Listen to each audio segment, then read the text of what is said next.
Ashama harka fuune daawwattoota YouTube Saaq Zeenoo hundi keessan nageenyi keenya kan kabajaaf jaalala bakkuma jirtanutti isin haa dhaqqabu jecha. Isin goota, Oromoon jagnaadha.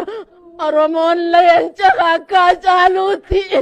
osoo darbaamu osoo iyyuu isinitti du'e.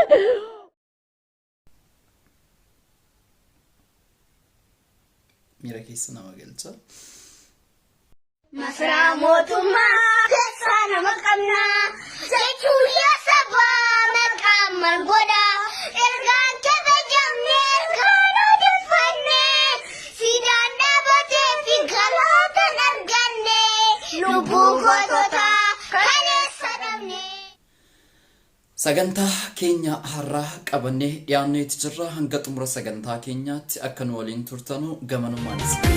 Taa'ibumaa keenya barana olee bulee warraati argina osoo nun qorii madaan kaleessa arras nun tollee kunoo ilmeessa. Osoo nun qorii madaan kaleessa arras nun tollee kunoo ilmeessa. Taateewwan gurguddootu jira osoo hin beekamin dhaloonni qubee ijoolleen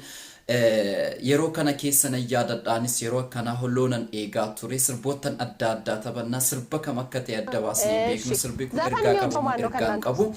kan siyaasaati immoo kan jaalalaati jenneen beeknu ture garuu ijoolleen amma waa hunda isaa bareechitee ni beekti dubbii keenya irratti torban kana keessatti EBC irratti ijoolleen ayyaanaaf ijoolleen EBC irratti jechuudha EBS irratti viidiyoo akkuma sooshaal miidiyaa irratti naannawaa ture sana shakkii ati eenyu abbaan lafaa lafan gurguriin ilmaan Oromoo amaanaa fuute sana nama biraa waan taateef ati eenyu sirba caalaa daggafaatti ittiin himtee turte jechuudha sirba sanatti dubbii keenya irratti ammoo sirba sana naftanyoonni itti duulaniiti YouTube irraa jarri EBS keessa jiran afaan Oromoo namni beeku tokko achi keessa waan hin jirreef sagalee uummata Oromoo kana kan afaan qabnaan funyaan dubbatu kana baasuun isaaniitiin godhatu qabu amma garuu mootummaa irratti dhiibbaa guddaa gaafa fidu girrisaa jala wanta akka kanaa hin ba'u waan ta'eef viidiyoo kana kukkutaniiti sooshaal miidiyaa irratti naannessaa turan jechuudha dhiibbaa isaan EBS irratti godhanillee baay'ee kan nama dinqisiisudha jechuudha egaa dhaloonni qubee kun ammallee akkuma jiranitti jira kan biraas yoo argitaniittu ta'ee jedhee sirba Jaafar Yuusufii ijoollee lamaan kana shamarreen tokko walakkaa jira dhaabbattee waan isin jechisiisaa jirtu kanas daawwannee walitti deebinaa dubbii keenya irratti viidiyoon EBS irratti naanna'aa ture EBS YouTube isaarraa abbuusee haqeeti jira jechuudha warri gaazexeessonni yookaan tuutni sunis akka qabamanii jiranudha yookaan miidiyaarraa akka kaanfamanidha dubbiin kan jiru inni kan biraa ammoo dhimma ustaaz Raayyaa Abbaa Maccaa irratti gidduu kana sooshaal miidiyaa irratti wani deddeemaa jiru jira akkuma beekamu Raayyaa Abbaa Maccaa nama amantaa musliimaa keessatti gahee guddaa taphataa jirudha ammas taphateedha akkasumas ammoo qabsoo ummata Oromoo keessatti lolee lolchiisaa ture jechuudha Raayyaa Abbaa Maccaa nama jecha tokkoon ibsamuu miti jechuudha Raayyaa Abbaa Maccaa qabsaa addaati qabsaa cimaadha leenca shanan gibee ummata Oromoodhaaf biqilchite jechuudha yeroo kana keessatti ummata Oromoodhaaf amantaadhaan osoo addan baasin nama sagalee ta'eefi jechuudha ummanni Oromoo kun war yoo kaabaaf kibbaa rakkatan kan jabaatee gruupii hidhee jechuudha egeree gruup irratti egeree irratti jechuudha qarshii walitti qabee kan dura qaqqabu Raayyaa Abbaa Maccaati jechuudha akkuma beekamu dheengaddaa du'a artist Nuhoo Goobanaa irratti luba balaa wajjiniin walitti dhufanii Oromummaa isaan agarsiisan jechuudha abdii guddaa namatti hora ummanni Oromoo amantaadhaan osoo adda hin ba'in akka inni wajjiniin jiru Oromoof Oromiyaan hundi akka tokko taate kan namatti mul'isudha ustaaz Raayyaa Abbaa Maccaatii fi balaa agarsiisa isaan achitti agarsiisan waltajjii irratti wal hammatan jechuudha kun waan addaati sooshaal miidiyaa irratti wanni deemaa jiru waan tokko jira jechuudha suuraa Raayyaa Abbaa Maccaa sooshaal miidiyaa irratti naanneeffamaa ture anis qorachuudhaaf hamman danda'e yaalaatiin ture garuu wanni sun waan bareechi adda baafame miti dubbii keenya irratti Raayyaa Abbaa Maccaa doorsisnee isaaf haaraa miti baay'ee yeroo baay'ee doorsifama ture afaan kan kee qabadhu taa'ee jedhamaanii ture jechuudha garuu Raayyaa Abbaa Maccaa sagalee ummata Oromoodhaaf ta'uudhaaf takkaa duubatti deebi'ee hin beeknu manzuumaa isaa yoo argitan ta'e jedha manzuumaan ansa yeroo wayyaaniitii kaasee jechuudha baay'ee jechuutan sirba kee sirba afaan oromootiin illee yoo ba'ee jedhe baay'een isaa gara biraatti naanna'a waan ta'eef sirbi sirbaan beekama waan ta'eef inni garuu manzumaa keessatti ergaawwan gurguddaa dabarsaati ture jechuudha. Raayyaa Abbaa Maccaa amantaa musliimaa qofaaf osoo hin taane akka oromootti jeneraala qabsaa'aa nama cimaadha jechuudha. Diinni garuu doorsisaa akka jirtudha kan quba qabamu. Kun uummanni Oromoo guutummaan guutuutti gochi kun maal akka ta'e bira dhaabbatee qoratamee adda baafamuu danda'udha qaba. Mee gama kanaan mee dhaloonni qubee ol kakka'aati jiru jechuudha. Mee ijoollee daa'imman kana mee daawwadha waan isin jettu. Masraa mootummaa keessaa nama qabnaa jechuu yaa sabaa maqaan maal godhaa ergaan kabajamnee kan odeeffannee siidaan dhaabatee fi galaataan argannee lubbuu goototaa kan eessa dhabnee lubbuu goototaa wareegamni jaallagaasaa wagii mira dhabuun kafaanoo magatu daa'imatti dhabnee mamushilon guutu wareegamni qeerroo ergatti darbee miilik bineensi nurratti faarfatee birroo yaa baabirraa qeerroon Oromoo jawaariif jirraa qeerroon Oromoo jawaariif jirraa qeerroon Oromoo jawaariif jirraa diinaaf falmaa jira barataa namboorraa kan daaraadhaanii wareegamu diinarraa woboodha ka maarree abbaan biyyaa maarree Oromoodha ka maarree abbaan biyyaa maarree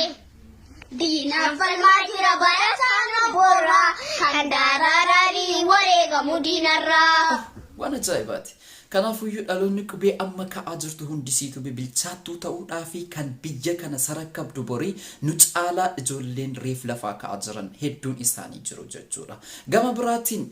Taaddalaa Gammachuu akkuma beekamu sirbaa Oromiyaa jedhu sana jechuudha bara baraan kan jedhu sanarratti dhiibbaa guddaa yeroo Oromiyaan cabaa jirtu kana keessatti baasee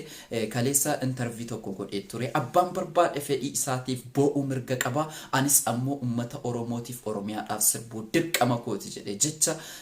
baay'ee lafee nama cabsuun ergaa inni dabarfate jira. Dubbii keenya irratti kana caalaa immoo kan garaana nyaati tokkotu jira. Interview ETV irratti haati manaan hoogoo banaa goote sana imimmaan qabachuun dadhabee yeroon intervii sana laalee jedhu nuhu maal akka ta'e hacaaluun maal akka ta'e dhiibbaa uummanni uummata Oromoodhaaf maal akka gumaache aniyyuu kan qabsoo hin beekne nuhootu qabsoo keessa nagalcheetti kan isin boosse imimmaan qabachuun dadhabe. Mee viidiyoo kana obsaan dhaggeeffadhaa mimi. Obbolees jaarsanaaf noo jechuun si ibsuun danda'e gootannoon takkummaa jedhee isin lallabee jira noon. Ummata Oromoo hundaaf dhaamsa qaba. Sa'ama 8 hidhaa mana keessaa ture. Isaa xumuraa khalaas dhumte naan jedhe. Noo ganaa fayyita. Kanaallee Oromiyaa keessa naannoo itti naan jedhe. Dhumte naan jedhe. Dhumteen khalaas nageetti jechuu isaati. Ummata Oromoo sabri isin yaa kannu anafi sabri naa kannu takkummaa keessan jabeessa yaa ummata Oromoo yoo isinii galeen hoo booda ummata gabaafne ani waan inni isinitti himun jiru Allah finfinnee jedhe waan takka nambisne ana qabsoon hin beekne qabsoo keessa dalaqe noon Allah ani Oromiyaa waan taateen beeku haati biyya waan taateen beekuan Allah isaan na barsiise Oromummaa noo jechuun goota takkallee isa gahin jiru kanaafuu khalaas noon isinirra deeme anarra deeme takkummaa isinin jedhe lallabe jabaadhaa yaa ummata Oromoo isin goota Oromoon goota Oromoon jagnaadha Oromoon leenca akka caaluutti osoo darbamu osoo iyyuu isinitti du'e baari dubbadhu naan jettanii isin akka caaluutu isinirraa deemee barru leenca namuun dandeenyeen isallee kuchi isani kute kalaas noon hidhamee ture hidhaa mana hidhaatii miti ni hidhaniin harkaa miila afaan maaliif summii ture gaajachin isaan summii ture isaa fi summii waa'ee biyya isaa goorsuun oksijiina isaarraa guutubbatu biyya isaa nu hodhu Allah jannata isaa kan nuuf jechumatti kakkaa caaluu dhabdan ummata Oromoo noo qofaami obsa isin yaa kanno way maal jedhinaan jette obboleettii xiyya kanaa ol noon Oromoo jechaatini hin maraatee bar kutarratti Oromummaa irratti maraatee kana ni beeytanii ni maraate gubadhes keessa gubadhe dabree harka isaa gube noommo Oromoodhaaf waan hin taane qabaanne Allah mana nuu fuudhi lafa nuu fuudhin jedhaan noo deemitin ijoollee tala ta ummata Oromoon tuqnaan jedheen ani ummata Oromoon fedhu qotee bulaarraa kaasanii naa kannanii bar jedhe laal Allah tanoomo ani dubbadhu yaanaan jettan dubbadheetuun fixu ani sarratti hin baradhe maali Oromummaan hin beekun ture obboleettii garaa nama nyaata dandeessee dubbachaan jirtu egaa nu eenyu namaatu manni Oromoo hedduun isaanii beeka jechuudha egaa maal godha maree biyya irraa hafa hin geenyedha kan deeman jechuudha kan inni deeme egaa Hacaaluu Hundeessaa qaalii namaallee ni dhabne isas ni dhabne amma weellistoota lubbuudhaan jiran warra gameeyyii ta'an warra ummata Oromootiif jecha jireenya dhuunfaa isaanii dhiisanii rakkatanii har'a ga'an kana kanneen akka Zariihuu Wadaajoo kana fa'aa kanneen akka namoota hedduutu dhukkubsataniitti jiru jechuudha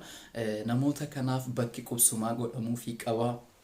akkasumas ammoo yaalii adda addaa godhamuufii qaba erga isaa wareegamanii ka'anii bo'uun keenya faayidaa hin qabu jechuudha yaasaba miira keessa nama galcha egaa daawwattoota keenya sagantaan har'aaf qabadhe dhiyaadhe kanuma fakkaata waan waliin turtaniif guddaa galatoomaa isiniin jedha warri maatii kiyyan taane subscribe gochuudhaan maatii kiyya ta'a nagaatti